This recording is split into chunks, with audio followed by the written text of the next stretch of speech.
Welcome to episode 2 of Inside the Huddle. I'm Jade. I'm Dietrick. I'm Olivia. I'm Abbie. In the last episode, we talked about how social media has changed sports engagement, so y'all should go back and look at that. In this episode, we will talk about the shift in sports viewership and how teams can keep stadium experiences as engaging as at-home viewing. Later in the episode, we will have a special guest joining us, so let's get started.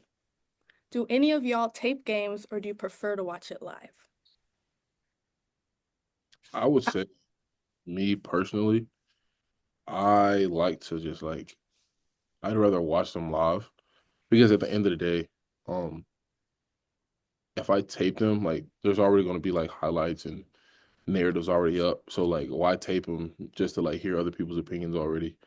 Um, I would say it is a lot easier though to like if you don't have time to watch a game live, you can always go. There's streaming platforms, YouTube. A lot of games now.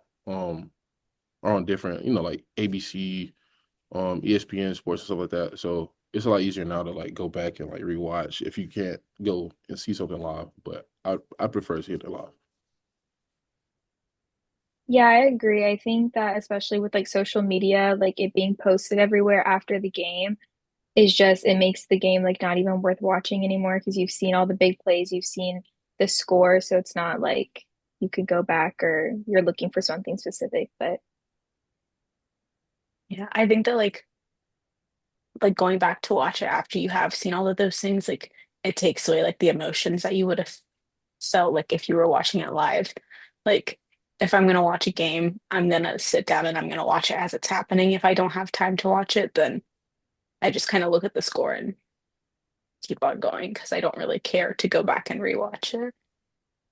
I also watch it live, but like I'll have this argument with my dad because he likes to tape it because he can't sit. I mean, it's fair because it's 4 hours instead of two with the commercials and stuff. But I always tell him if you're even scrolling through social media, there's no way not to see it. Like there'll be updates and it's always on social media. So that's what I keep trying to tell him, and he's like, just don't go on social media. But that's almost impossible, I would say, for most of us not to just go on social media at all. So I think it's hard not to watch it live without having spoilers and everything else. It's just easier to watch it live, even with the commercials. Yeah, I mean, I feel like that's kind of like our normal um saying like it's kind of like watching having a new movie come out and like people try not to like go on TikTok or Instagram to like see a spoiler like at that point, like if you care that much about seeing the movie, then you might as well just go whenever the movie comes out because there's going to be spoilers on whatever site you go on. So I agree. It's like the Wicked movie. yeah, I wanted to see it when it came out, but no one wanted to watch it with me. But now I feel like I've seen half the movie on TikTok because it's just all over. yeah, I've seen the ending and not the rest of the movie, so I don't even want to see it anymore. You've seen the ending? Yeah, sadly. I haven't seen that part, but it's just hard not to see spoilers on social media. Not just sports, but I would say almost every TV show, movie, just everything. yeah, I I think it's could different. definitely Like, sorry, go ahead. I could definitely see why like older generations like do want to record more just because they probably aren't on social media as much and just it doesn't matter to them because they'll just watch it when they want to watch it. But yeah, I feel like for our generation for sure, like it's just not something that people do or like even want to do. I think that the only time that they would like look at tapes is if you're like actually playing the sport. Like Dietrich, I know like playing football, you have to watch film on like the other team on like what they've played already. Um, and like my brothers growing up, they played three sports. So they would always like my dad would record like whenever they would wrestle, my dad would record their matches so they could see like what they did wrong or what they need to do different. So I think it's different like from the athlete's perspective, but like from just like the fan and the viewer, I think it's just more like enjoyable overall to watch it live. And Abby, hinting back at what you said earlier, I feel like there's a big difference between um like in watching something informatively, like if a coach or an athlete were to go watch film on a team and for the thrill of it or like the entertainment aspect of it. Like if I were to go watch a game, I don't know, let's say the national championship game or something like that. Um, Me watching it like initially, especially not being in the game, that would be just like off of pure just entertainment purposes. But let's say we play um Ohio State or we play another team that was in the national championship as a season opener, then yes, going and watch that game again, like for education purposes, then like it's two different things. Like because you're not really honestly like when we watch film, we have no sound. It's straight like just moving blocks. So you take out the entertainment piece altogether, just to focus on like what's really like what you're really seeing. Yeah, I watched my brothers watch film one time, and that was not an enjoyable experience whatsoever. So You get used I to it. don't blame you. Watch your own film, like Yes. like your own highlights, like on YouTube. If you had like a highlights, do you watch that on your free time? I mean, not anymore. When I was in high school, maybe. Um, but when you start to, get into like the collegiate level play, um, and like higher, it like the highlights that you make, like people want to see those more often. So like if you make a good play, congrats. Like why don't you do this more often? So like people really don't like, focus on like individual highlights more as like how does this player, you know, how does he progress over a span of time? Pretty sure we've all seen players that'll go into the league or show up in college and make a couple good plays and then just fall off. And they're like, oh, what happened to so and Mhm. so? So yeah, I feel like a lot of people would rather see a player make great plays over a stretch of time than just like a couple good plays every now and then. That's definitely interesting. I never thought like about that aspect of like watching highlights that you like would just expect someone to make that play more than like more times. You're like, oh, like they're expecting that. But do y'all prefer like in a game setting, do y'all like to watch it at home or do y'all prefer to go like in person, whether that's like collegiate or NFL? Like what's your favorite experience with that? Me personally, if I'm, I don't really, I think it depends on the sport. Like basketball, I'm not watching that in person. And same thing for baseball because I think it's so boring. But like an NFL game, I could watch it at home or in person. I think I'd prefer to watch it at home because you have those breaks where it's like timeouts or injuries or stuff like that. I'd rather be on my phone freely scrolling or like doing something else because NFL games can be so long that I think it's easier to be at home because I can do other stuff. Where some stadiums you don't get Wi-Fi or you can't get connection, and there's just nothing to do, and it's hard to like at least for the stadiums to keep fans engaged in the game. So that's why I prefer to watch it at home. Yeah, you make a great point with the fan engagement aspect of it. I would for sure say if I know I'm not gonna get good seats, like if I'm gonna be in the nosebleeds, I'm not going to that game. Like I would much rather like sit in the comfort of my own house, um, and watch it from whatever angle I would like want to view it at. It's a lot more user friendly, honestly. And with the technology we have nowadays, like if I wanted to like pause the game, even if it's a live event, if I wanted to pause it, I can do that and like just start watching it from where it was. Um, and honestly, like it's honestly a lot more comfortable. Obviously, like you see the super fans and things like that. Pretty sure Hakeem would I understands like with the Bills and things of that nature when they have pretty inclement weather, like those super fans love that atmosphere. They love it when it's snowing and you can't feel your fingertips. But on the other hand, there are people that would rather not, go out and sit in, the blazing heat or negative degrees. So I feel like it depends on the person. But like I said, if it was up to me, I'm probably gonna watch it out.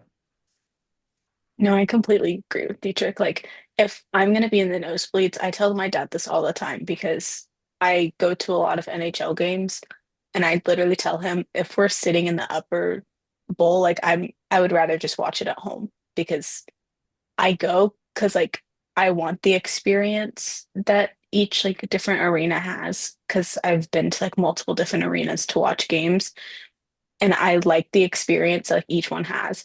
But if I'm just gonna be like sitting up top and I already like can't really see, so if I'm gonna be like squinting trying to see what's happening on the ice, like that'll just make me mad, and like I would probably pull it up on my phone anyway. So like if I'm gonna be up there, I'd rather just watch it at home.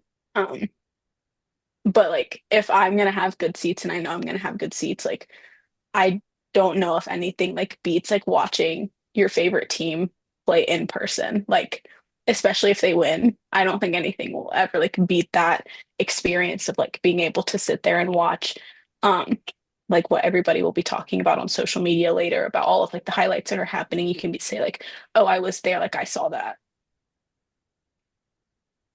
Yeah, I completely agree. I mean, on the other side of things, like I'm a Packers fan, and despite being from Texas, like I hate the Cowboys. So being able to go to Green Bay and like experience that type of game, but also being able to like go and witness that game like in AT&T Stadium, and Aaron Rodgers had that like where he scored a touchdown like a minute and 37 seconds left. Like that was a play that I was like there for. So I think being like people still talk about it. So I think like you said, like being like, oh, like I was there, like that was such a cool moment is such a like positive side of like going to a game and like being there. But I completely agree. Like if you don't have a good seat, like it's just not worth it. I personally hate the Packers, sorry, but I applaud them in the sense because it gets cold and they'll sit through the game, and I never understand that. I think last season there was a game, I think it was Chicago. I don't remember, but it was really, really snowing. Like you could barely see. And there were people still in the stands watching the game. I think it depends also on like the weather because that's something I could never do. I could never sit in a game. I don't care if I get in the front, like on the field. There's no way I could sit in that kind of weather and watch the game. But there are people like that. So I think it depends on the person and like how much of a fan you are. Yeah, we always go up to Wisconsin in like November, December, which I don't know why, but gets dark at like 4:30. So even if you're playing that like afternoon slot, like it's cold and it's brutal. And I saw one Dallas Packers game in Dallas and another at Lambeau Field. So it was definitely it's not the most enjoyable experience, but it's a lot like when you're invested, when it's a good game, like it is worth it. And I think being in certain stadiums, like whether it's the Bills or the Packers or whoever has that like inclement weather, it does like help make the experience what it is, despite how like brutal it can be sometimes. The future of live sports, like just keeping fans entertained. We see it all the time. Like if you look at, I forgot, I have no idea what the lady's name is, but she's on the tall like unicycle and she's like juggling bowls, like things like that. Like keep fans engaged. Like they go to see that. Like our band's been popping off. Like people go to like watch the band, um, rally cats, the cheerleaders, the little cup game. I'd be lying to you if I didn't say like I'd be sitting on the sideline looking at it, being like, "Oh yeah, it's in two." Like we like people go like because they know like not only is the game going to be entertaining, but there's going to be things that hold them like throughout the game. Um, with baseball, I forgot when it was. It was I think it was a couple months ago. I don't know for sure, but we had the Savannah Bananas come through, and obviously we all know like that's not going to be like a competitive game. It's going to be more of like a entertainment based game, and you see a lot of people who typically aren't baseball fans, like who would never just go out to a baseball game, show up to this game because not only one do they not know anything about baseball, but they know the Bananas are here and like they're going to put on a show. So forget the actual like the ins and out of baseball. Like this is going to be fun to like sit through and watch. I'm from LA, so I've been to many Rams games, and they have that new SoFi Stadium, and I think they do a really good job at like keeping fans engaged.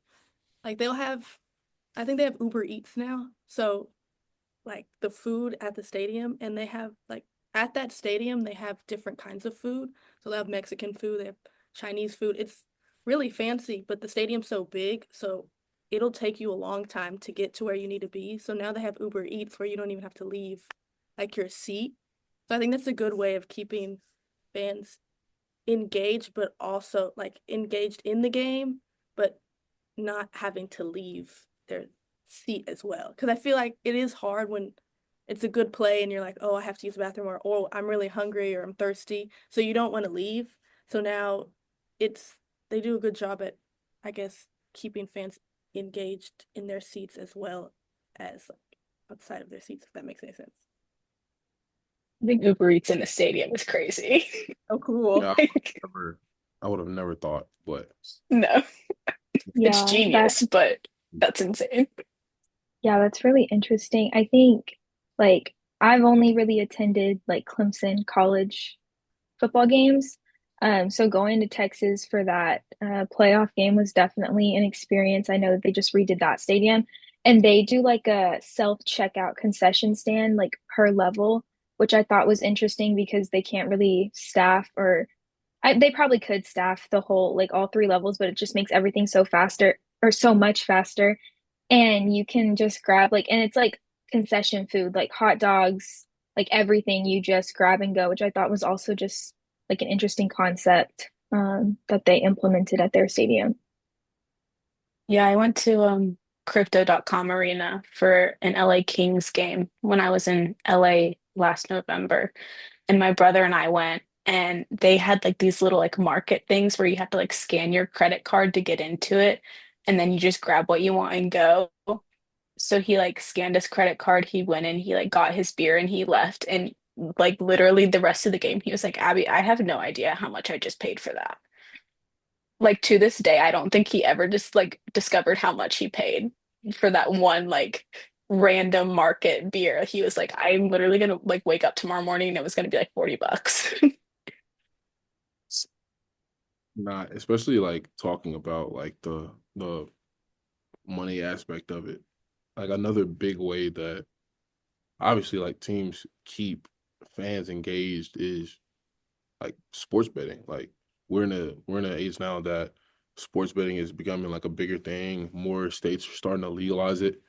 And I don't know about anybody, but and I'm not saying I bet, but if I were to be putting my money on a player to be doing good in the game, I'm not gonna be sitting on the couch doing whatever. Like I'm gonna be glued to the screen, like making sure that he does because I want to make sure like what I invested my money in, like I'm hoping that he does a great job. So like, I mean, like, what would y'all say is like another way that places like keep their fans engaged?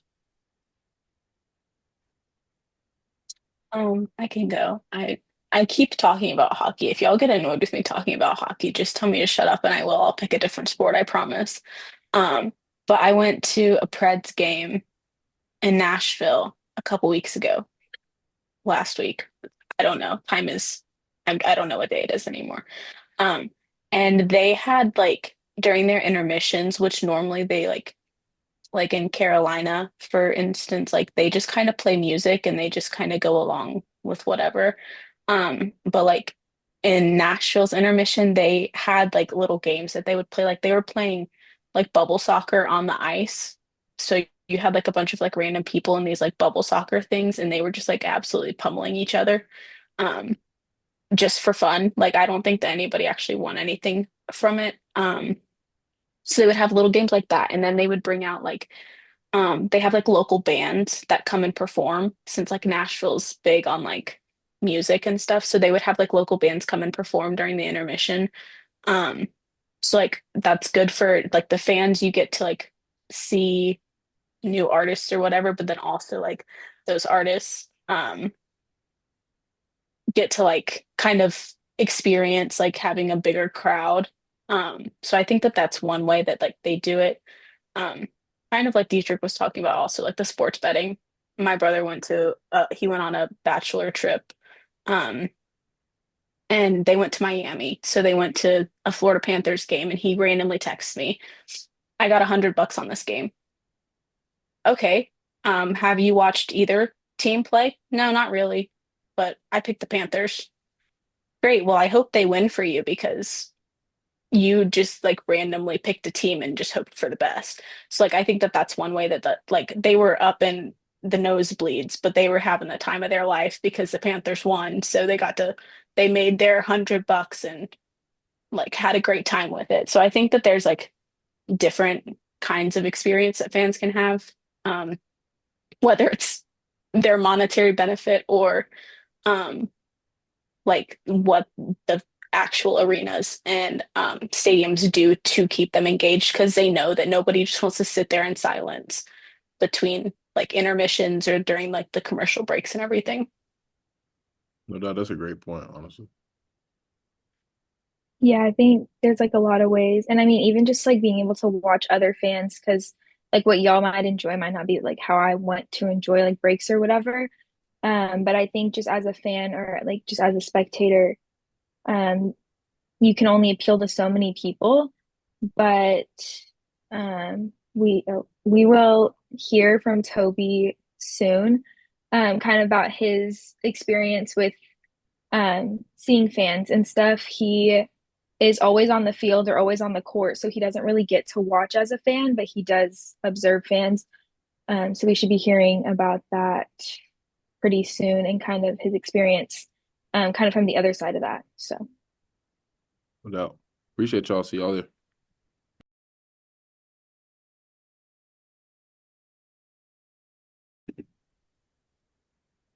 okay, perfect. So today we have Toby Corriston with us. He does a lot of different things, but he is a sports photographer, sports broadcaster, kind of in that realm. So we were just going to hear from him on like his side of fan experience, just because he doesn't always get to see that side of things because he's usually on the court, on the field. So, Toby, do you want to talk to us about like how you kind of got into photography and broadcasting and like what you kind of do just in general? I joined the student newspaper, picked up a camera, and everything's everything kind of fallen into place from there. Gotten really lucky with some cool opportunities. But yeah, that's kind of how I got into it. That's awesome. And how do you think that photography plays a role in keeping fans engaged with live sports? Yeah, it plays uh and fan engagement. It plays quite an interesting role. Um, I really like taking photos of fans and getting them um in kind of capturing what their emotions are like. Um, Mainly because it's not something that a lot of people think about. Everyone wants to look at the game, but when, like, for example, when Clemson went down to FSU for football, it was when FSU was just absolutely terrible and their fans looked absolutely demoralized. So I just kind of went around and took pictures of their fans in despair. And I think it ended up being pretty funny, just because people were not expecting to see all of these fans that normally are pretty rowdy and pretty dedicated fans to just look super sad and super demoralized. And so it's really fun to be able to capture that side of things that not a lot of people get to see unless they're at the game. On top of Yeah, that, go ahead. my apologies. Would you say being able to capture those like the fans' faces and reactions to in-game moments, do you think that like pulls in other people? Like as in like if they see these things online, they're like, hey, these people look like they're having like a lot of fun. Like maybe I should like come out and support or like let's see what these people are, like what they're so hype about. Like what's getting them so into this game? Like, do you think that plays a big role? I think it definitely plays a big role. Just because, yeah, like you said, not a lot of people kind of get to see it, but I don't think it's just me. I think every single person that's there that's putting out content plays a role in it. Because people are just seeing a lot of different things now, and with all the technology nowadays, more people are getting to see more access behind the scenes, whatever that may be.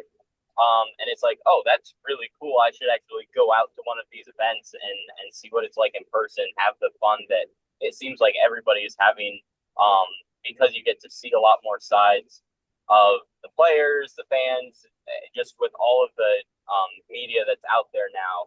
There's a lot more content to see, and I think it does drive more people to the stadium because they get to see what the whole experience is like, as opposed to just the game. No doubt. Is there like a favorite game that you've captured? Ooh, a favorite game. I also had a lot of fun shooting the FSU fans. Just because it was so demoralizing for them and funny, kind of, as Clemson being their rival. But I got to go to the national championship game when the Clemson soccer team won the championship, and that was really cool. Um, to see, them reach the top of the mountain and all the celebrations and the making snow angels and confetti and all of the emotions that come along with that, the highs and then the lows. And I think that was probably the coolest moment, or coolest game that I've gotten to capture, just because it had so many emotions, and then parents were there and on the field. So it was just a lot of different shots that you don't get to get unless somebody wins the national championship. Would you say that? Yeah. No, pause. You can go ahead. Okay. Um, like, do you think that like having that energy, because I know that like when Clemson soccer was in the playoffs, like there was so many pictures of like the stadium where like it was just full of orange. And like having all of those Clemson fans, like would you say that like the energy of the stadium just like has like a massive role, like a big role in in the photos that you take? Absolutely, you can tell the difference in a photo, even if it's a photo of the game, like those soccer games when there were 8,000 fans there, and you could see it in the background. That sea of orange, it just adds another dynamic to the photo, which is fun. And then it also provides the players a lot more energy. So then their celebrations go up another level and the fan celebrations go up another level. So it's definitely very different. If you could have the greatest play in the world in a photo and it doesn't look as cool because the stadium is empty behind the player. And you could have something that's pretty simple, but you have, those 6,000 fans behind them, and it adds more energy to the photo. So it's definitely very important to have a big crowd to make the energy of the photos and all of the content pop a little bit more. Yeah, I know you kind of want to focus on like kind of getting that aesthetic picture, but I know you have your own like photography account, and I don't know if you focus on like going viral, if it's more just like on sharing your content, but when have you noticed like what does well and what doesn't, and do you try to capture that more, or are you just like kind of out there trying to get your best moments or what you think will look the best? Like what kind of is your strategy with that in social Yeah, media? it's difficult. So obviously football does the best. Just because that's what the Clemson fan base, that's what everyone's looking for. And so when you get football photos, those do really well. But it's not all that I look for. I like shooting just about every sport. Because my goal isn't to go viral. Obviously, it's fun when more people like the post and see your content, but I'm hoping to go into some sort of sports field professionally. And so just building a portfolio of a range of content is important so that I can show that it's not just like a one trick wonder. I can only shoot football. I can shoot all of these different things, like soccer, softball, whatever it may be. I can go there and tell the story of what's happening, no matter the sport. So yes, it's always nice to go viral. And social media is becoming increasingly difficult just because of how many photographers there are posting their stuff. But it's not my end goal, at least right now, is to go viral. But there definitely is certain sports and photos that do better than others.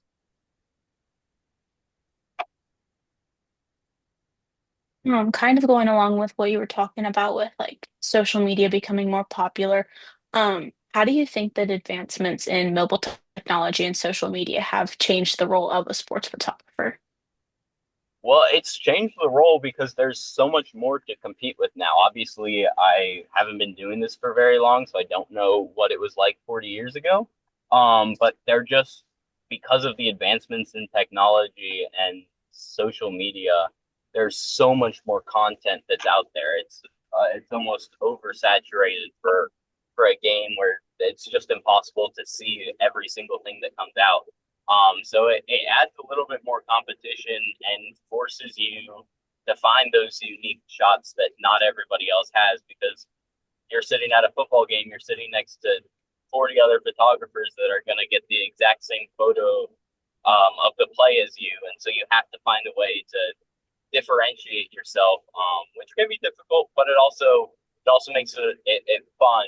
But there is a very noticeable difference because of social media, and then it adds in you have to post on all of these different sites now, Twitter, Instagram, TikTok. Like you're trying to hit every different market, and it requires different things, and so that's why you see so many people working in just simply sports media and visual content because there's so much to gather and so many different places that you have to post it. So it's becoming a very saturated market very quickly.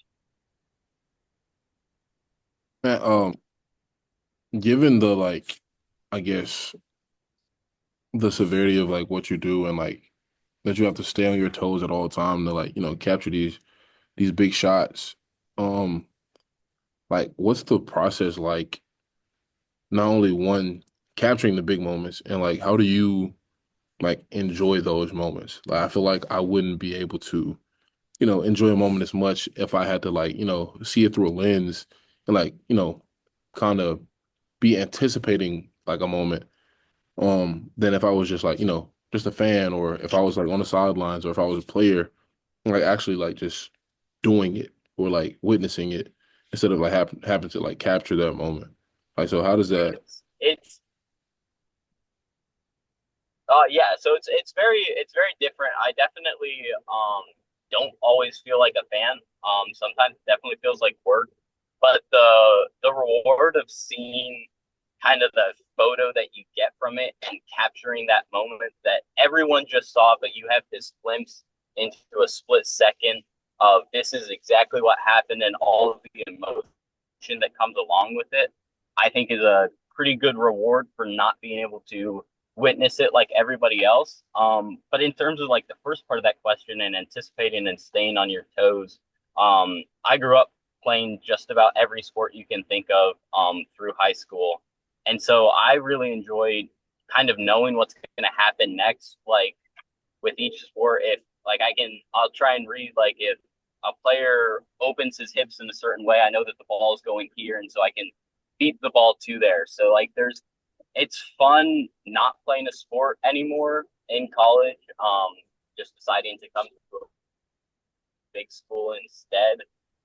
It's fun to be able to kind of use my sports knowledge still in a way that benefits me, and I'm not just standing in the crowd being like, yeah, back in my day, if I didn't blow out my knee, I could have been playing right now. So I'm not there yet. But it's fun to be able to use that sports knowledge and kind of have a beat on everybody else that's down there who's just trying to follow the ball and know what's going to come next. So I have a lot of fun trying to anticipate what's coming, and it's not the same as being in the game, obviously, and trying to read what's going to happen. But it's a way that I get to stay involved in sports and use that knowledge. And then it's just really rewarding to see that photo and what comes out of it, and being able to post that and have everybody else get to kind of relive the moment through your photograph. yeah, man, that's super cool. Actually, I've never thought of it that way.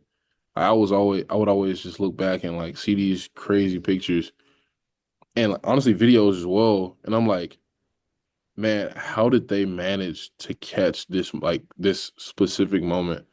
I feel like even me, like just living life, like I wonder, like imagine like being at the right place at the right time, being on your phone for this specific like moment. It's kind of crazy, and like the fact that you bring up like, you know, being in this field so long, you like know what to expect. You know, like if this person does this, then this is probably going to happen, and like being able to beat, like beat the ball to the destination. That's kind of cool. Like I never thought of it that way.